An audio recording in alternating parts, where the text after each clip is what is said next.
So let's talk a little bit about how to make those systems tangible. Because you're right, they can be small, it can be just be two. And so I understand another tool that you encourage a lot of people to adopt into their way of thinking is systems mapping. So can you tell us about what this is, why it's helpful, and some ways to get started? Sure. So systems mapping is a basic tool of systems thinking, systems design, and in particular is a helpful tool for zooming in and out. Okay. Whereas that's a mindset, this is an actual tool. There are many, many, many ways to create systems maps. And in fact, there's no wrong way to create one.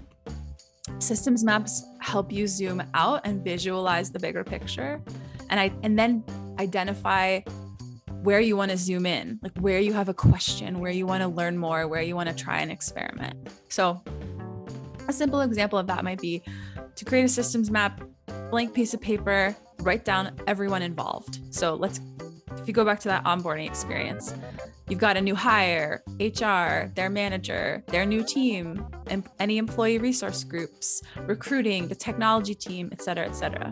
So just first starting by naming them. This is also where your question earlier about stakeholders, like push yourself to think past the obvious. So obviously the new hire, but also, technology, how do they get their computer? Now you can draw the connections between them. So who works with who's responsible for what, like who makes decisions. You could spend 5 minutes doing that, or you could spend many weeks doing that, because the goal isn't to create a perfect map. And it most importantly does not have to be beautiful. The goal is really to learn about the system and see things in a new way and come away with a new question. So like maybe you realize that this is a real example, that recruiting never talks to that person's manager. So information about the candidate gets lost in the hiring process and people feel like I keep telling you the same things about myself.